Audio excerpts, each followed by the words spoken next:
What did you find most fun about Resident Evil 1? It was the exploring. It was like every time you would Yeah. open up like a new section, like you would get one of those keys where it Yeah. was like the helmet key or something, and there were all these new rooms to go in. That's when I had the most fun with it. Because every room is like its own little idea, which is cool. Yeah, it is pretty cool. It was a little difficult for me trying to feel like the whole mansion was this one big continuous thing. Yeah. Because regardless of the loading screens in between every room you go into, Yeah. it kind of feels like every room is a little bit disjointed. I like that though. Yeah, definitely. Yeah, it makes it feel like it's not a real place, but it also adds to the atmosphere and adds to the unpredictability of the whole mansion itself. Yeah. Where you're kind of just going into rooms and seeing, like, I couldn't really figure out whether or not when I was walking down a hallway I would have to go into every room and be like, have I been in this one yet? Oh, yep, I've been in this one. Okay, have I been in this one? No. Okay, I need to look at this one. I thought that was pretty cool. Yeah, because there's like this surreal quality to the game. It feels like the mansion is not a real place. It's like this puzzle box that you're unlocking. I also really enjoyed the progression of the settings. How you start in kind of like this residential mansion type area, and you've got, rooms, bedrooms, bathrooms, and then you slowly go out to the garden, and then you get more. That's where you get like evil plants or dogs or ravens. Those ravens, dude. And then snakes that fall on you. Yeah, the snakes. Yep. Yep. And then I like how you kind of slowly descend into madness, and then it's really cliche. There's a bunker and like experimental scientist base thing underneath, but I really like the way that they progressed through all these settings in a way that kind of felt like you were slowly unraveling the quote-unquote plot or story that was going on during the game. But I don't think there's a single well-delivered line in this whole game. No. That's okay, though. Not one. That's fine. This game makes me really want to play the remake, because I feel like the remake would be the ideal Resident Evil game, survival horror game, where everything meshes well, the voice acting. The game also looks much darker and more bleak. Yeah. I think that's something we should definitely talk about, is this game is, like, bright. It's like, all the lights are on, and there's, like... it's, like, not... Yeah. When you go out into the garden, it gets dark, and it's kind of moody. But, like, most of this game, you're just, like, wandering down, like, brightly lit hallways. And it's really weird. Yeah. It might be also due to the fact that all these backgrounds are pre-rendered or something. Yeah. I don't know. Maybe it would look bad if they were dark. Yeah. Yeah. Maybe. I don't know. I liked how everything, you knew what you could interact with, because you could easily tell what was and wasn't pre-rendered. It's true. Yeah. There was probably one too many pushing stuff puzzles in this game. You don't like pushing the stairs and then getting on the stairs and then going up to the top and they're not at the right spot, so you gotta go down the stairs I'm not a again. big fan, no. What? Or push a statue into this block so that you can hit a button that pushes the block out so that the statue gets pushed out, so that you can push the statue where you want to push the statue. Yeah.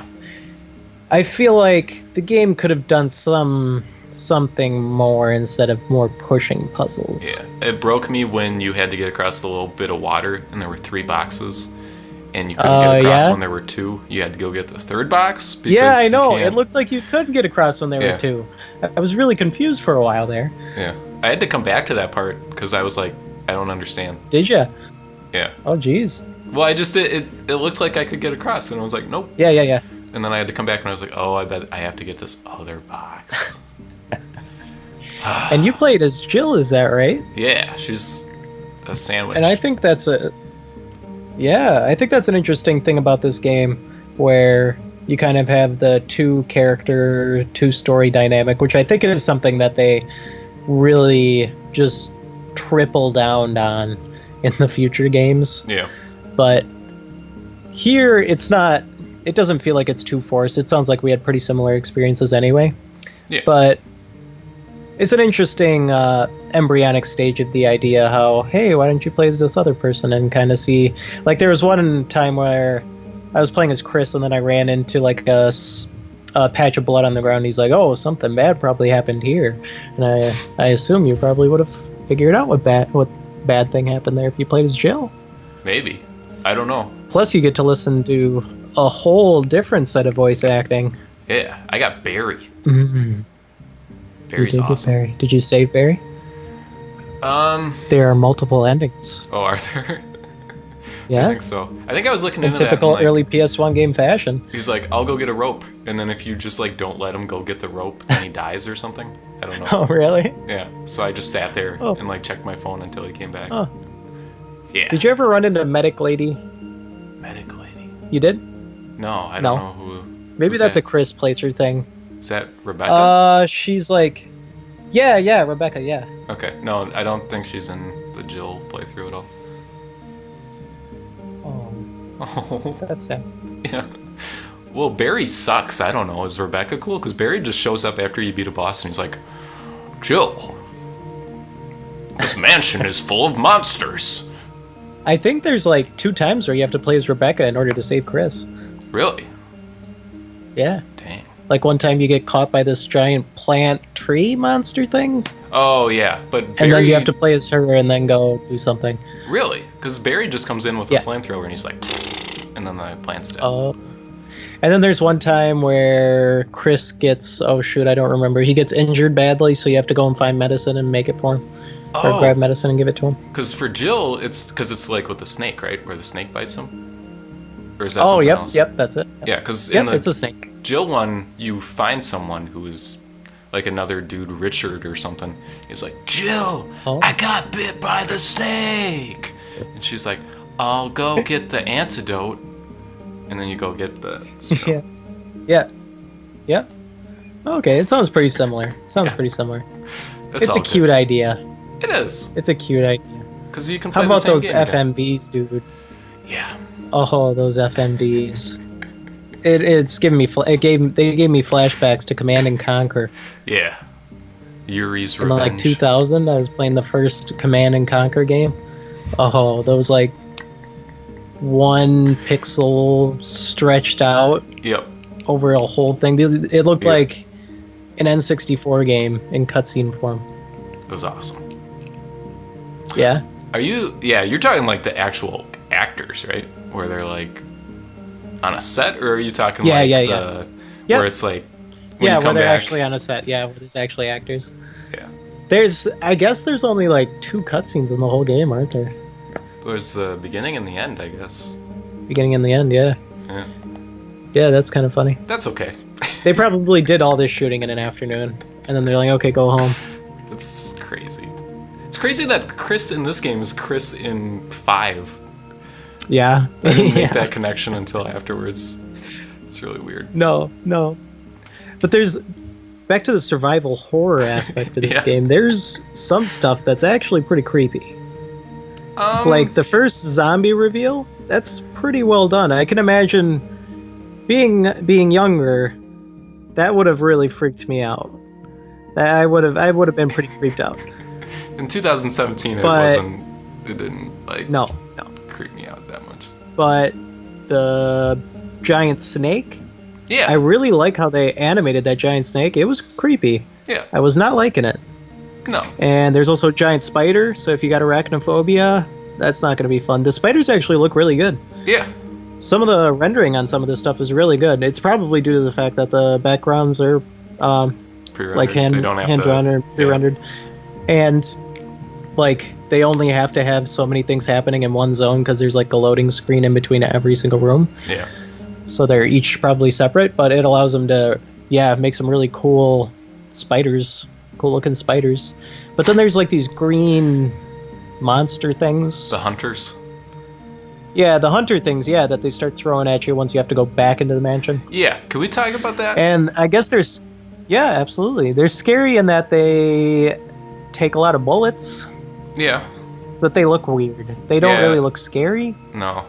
They look like fish people, maybe? I think the zombies are scarier than the hunters. I don't know. The hunters are just Yeah. scary because they can like jump at you and cut your head off, and it's like, dang. Yeah.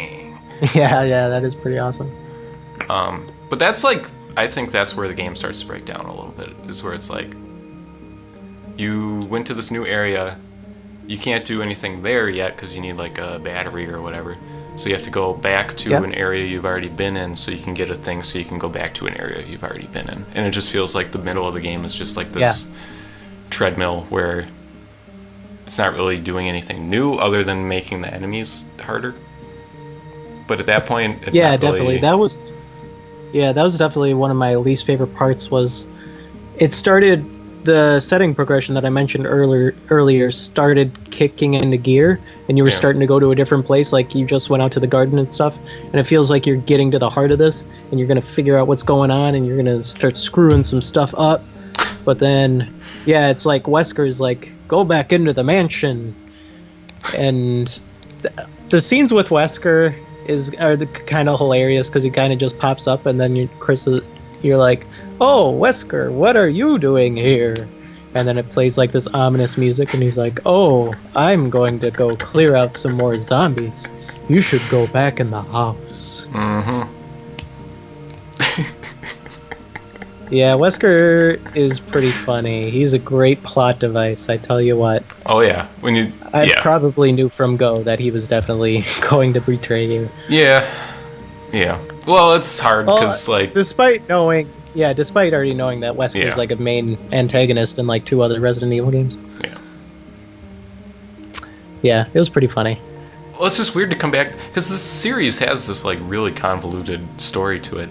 And in this game, it's basically just like, we're the police, and there's like... Yeah. There's experiments, and then the police guy was the experiment guy. And then you win. I don't know. Yeah. There's so much of this game. We're like talking around the fact that this game is like not good.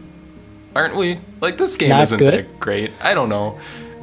So much of why people love this game is because it's bad.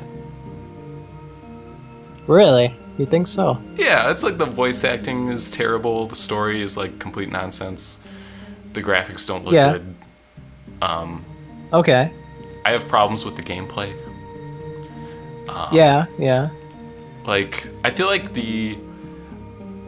there's like 2 things you do in this game, right? You kill stuff, or run away from stuff, or you solve puzzles. And I feel like the 2 are like constantly fighting at each other. And because you can, I didn't realize this, but you can clear out areas. Like you can, if you kill a zombie, he won't come back.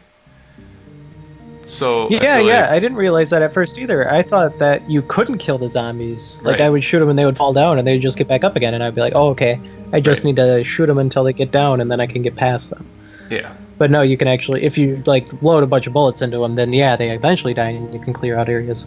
I didn't realize that until for a long ways through the game. Yeah, and I liked the game a lot more when I didn't know that, because there was like this constant tension and danger. Once you know that, you can kind of just go area to area and be like, okay, now I just gotta take this key back to this door or whatever, and then you run back to the door. And then there's something cool to do. But ammo's a problem. You can't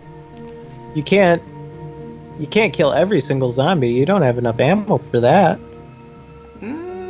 They give you quite a bit of ammo. Like, not to start off with, but if you...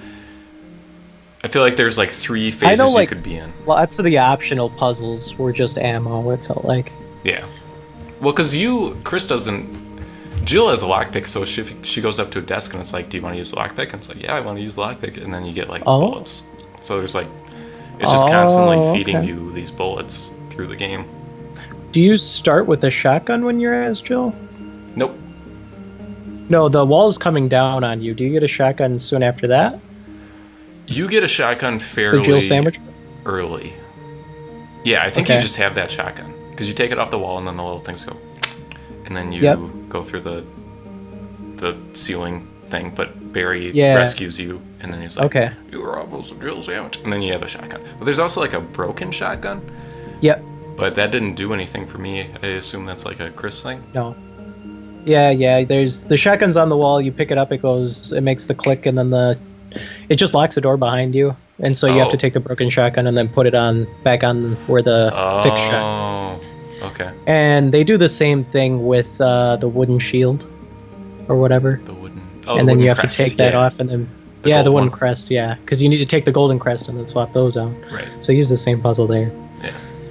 You have to get all kinds of crests, all kinds of keys. You got to push stuff. I really like that though, because that's one of the things I think this game establishes that's really cool for the series is like the whole inventory management thing, where it's like, you can carry these things, and you got to decide what you want to bring with you. And I think that's cool. Yeah, the inventory system does kind of feel clunky compared to modern games, but because you can't drop stuff, you have like 6 slots, and then the only way you can get rid of stuff in your inventory is putting it in a box, and then you have to click through every single option and put it in the spot that you want to put it in. Yeah. But yeah, it can add things. It adds to the stress of it all and the survival horror. Right. Ambiance. Speaking of which, how do you feel about the save system?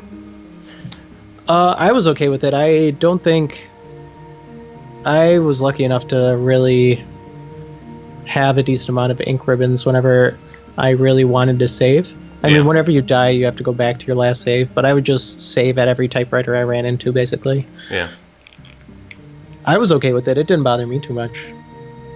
It didn't really add a whole lot of stress to me at all, because I know I've attempted to play this game in the past, and that was at a time where I would get overly stressed out about that kind of thing, and I'd want to not use them until the last possible moment. Yeah. And then but now I'm like, whatever, I can use one here, use one there. Yeah. So yeah, it never really became a huge problem for me. What about you? There was one point where I did a lot and then I died. Oh, and I said, that ruined it, huh? I don't know. Yeah, it did. But it's kind of cool because I haven't felt that way about dying in a video game in forever. Where I was like, really? Oh my god, I just died. That's a big deal. Yeah. Because usually it's like it auto saves you before every single thing. So if you die, it's just like, okay, you're right back here. Yeah. But I was sweating because I was like, I gotta save. And then some hunter or something was just like, what's that? And then I was like, oh, geez. Dang. And then the game starts over. Wears out my drive on my PS2. Freaking Capcom. PS2, huh? It super sucks that you have to watch or like skip through the intro every time you die. Yeah. That is really lame. I hate it. I can't help but feel though that I overall enjoyed this game. I'm glad I played it at the very least. Yeah. I'm glad I played it. There's some genuinely creepy stuff. I don't know if the one scene that got me. Is you're in this like generator room, power room, and there's chain link fences all over the place. Yeah. Do you know what I'm talking about? And there's like the orange spider guys? The orange tinge of light. Yes. Yeah, there's the guys crawling on the chain link fences above you. Yeah. And you're just hearing them like grab onto the chain link fences and getting closer to you. That genuinely kind of freaked me out. Yeah. That was pretty creepy. Yeah. That creeped me out. Did that not creep you out? It's not, because I wouldn't use the word creepy. It was just kind of like stressful. Okay. Stressful. Okay. Like I don't know if that's like an important distinction or not, but I never felt scared. I just always felt stressed. Okay. I feel being scared is probably very subjective. Yeah. Because like at the time, people would have been at the time this game came out, people would have been like absolutely horrified by this stuff because they wouldn't have seen any of the crap that we see in games now. Yeah. Where you've got like fully rendered people's heads blowing up. Right. Well, like where back then, these smudgy polygons freaked them out. Yeah. Well, like I knew about the dogs jumping through the window, so when it happened, I was like, yeah. Oh, it's the thing. But like if I didn't know that, it would have scared me. because it's like a really good moment because it's just like this unassuming hallway, and all of a sudden, like the music kicks in, it's like, and there's like dogs crashing through windows, and it's like, this is awesome. Yeah. How did you feel about the music overall in the game? Oh, it's so bad. I don't know. It's not good. I kind of like the save room. I liked the save room, and I liked the mansion. The mansion music that you're listening to when you're first in the mansion. Yeah. In the beginning. Yeah. I kind of like that music because it might have been admittedly nostalgia from a game that I played growing up, a point-and-click game called Escape from DeVille Mansion. Okay. Where you play as two of the 101 Dalmatians, and you have to try and escape from Cruella DeVille's mansion. That's awesome. And so in between this, I watched a playthrough of that and just went on a huge nostalgia trip. Uh-huh. Thanks to this game. Thanks to Resident Evil. Yeah. That would not have happened. There you go. If I did not play this game. All right. There's value in that. Yeah. I can appreciate that. And I feel like the series has progressed to different settings in such a way that I feel like it is worth playing this entry in the series. But it would probably be the remake. I feel like there's no reason why you should play this game over the remake, but I have not played the remake, so I can't take any authoritative stance on that. One thing I would say is I bet you would appreciate the remake a lot more if you played this game first. So you can see how... Because the ideas in this game are not bad ideas at all. I think there's a lot of really good ideas, but it just seems like they were limited by what they could do with it to a certain extent. Yeah. I don't know. Yeah, and it definitely feels like those limits were kind of lifted for the remake. Yeah. Because the remake retains a lot of things that even back then I think people would have problems with, like the controls and stuff. But I think the controls generally contribute to what I think they were trying to, like the emotions they were trying to bring up in the player, because it's like stressful because you you got to turn and you got to like back up really slowly, and it's like I don't think they did that. I don't think it was a mistake that the controls were the way they are. Yeah, it definitely seems like that was an intentional design decision. Whereas it doesn't feel good to shoot the zombies, but I don't think it was at all supposed to, because shooting, like I said, that part takes a complete backseat to exploring the mansion and solving the puzzles. Right. So that's the actual fun part of this game. Yes, I agree. Even though sometimes it's a chore, but other times it's really cool. So, like it's doofy, but like the crow room where it's like, it's a picture of a newborn baby, and then you go on to the next one, and it's like, but if you get, did you because that's not a hard room to figure out. Did you get that room wrong at all, where you have to put the pictures in order? No, I did not get it wrong. Did the crows attack you? Yeah, it's really stupid. You do it wrong, and then they're all just like, caw, caw, and then all of a sudden there's like 12 crows all swooping at you. Oh, isn't that nice? I went outside and there were some crows attacking me, but I just shot those ones. Yeah. I also really like in this game, I can really appreciate how they tried to make everything build. Like you run into one of your Dead Stars members, and then you run into another one of your Dead Stars members, and they're all bloody and dismembered and disgusting. And I feel like they were trying to plant a seed of dread and despair while you were playing this. Yeah. And I can definitely see how that would take shape in some people. Whereas it kind of did in me, but not to a huge extent. I mean, the voice acting was probably still in the back of my head to such an extent that I was still kind of laughing at whatever the last line was. Yeah, it's so hard because, like, if I was a kid 20 years ago, which I was, but I wasn't playing this game. But if I was, I would have a completely different experience. Like, even today, I was like, I tried to play at night with all the lights off. I don't know, because it feels like that's how you should play it. But like, I can't turn off that part of my mind where it's like kind of thinking critically about it and just kind of like Yeah. look like recognizing things that are part of like gaming culture now, where Yeah. it's like, oh yeah, that's that part, that's cool. Like, Yeah. it's impossible to play it the way I think it should have been played, and I don't want to hold that against the game at all. No, yeah. The game, because of how things have progressed history-wise, it is difficult to play the game without having that consciousness to it, without knowing the history of the Resident Evil franchise. Whereas when this game came out, it was just kind of fun little fling thing. It was all new. Whereas now you have to look at it in the context of like a 7-game franchise at this point. Yeah. That's been remade and then remade and Yeah. But this is the source, man. This came out of somebody's brain. The impetus. Yeah. True. The embryonic stages of a franchise. Were there any other angles you wanted to take on this? Any other No, I don't deep believe so. dives?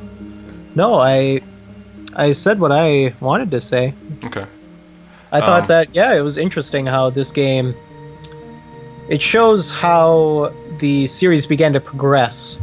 Whereas this one, it was a focus on exploration and solving puzzles. Whereas I've played 4, and that seems more like killing zombies, getting better guns, and killing more zombies. Right. Yeah. It's been so long since I played 4, I don't remember a whole fair lot enough. of it. Yeah. I'm not going to make you make a statement on it.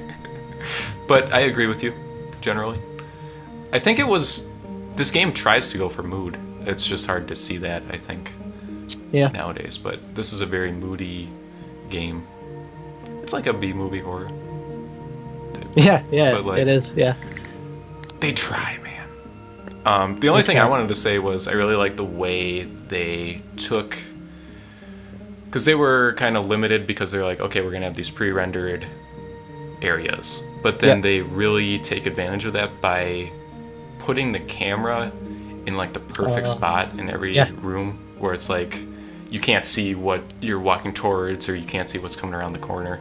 There were a lot of moments where I was just like, oh, you jerks, but with like a smile on my face because it's like perfect how this room is laid out.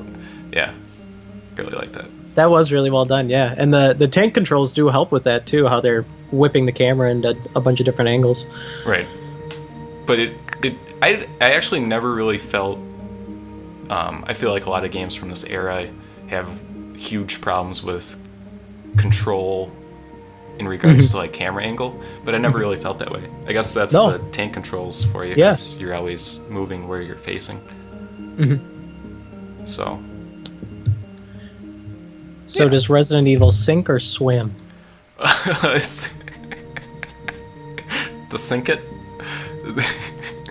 I think it swims. Yeah, I definitely had fun in certain moments. Yeah. In certain aspects. I'm real. Yeah, like you said, I'm glad. I'd say it was. Yeah. This is the easiest one we'll ever do. You're glad you played it?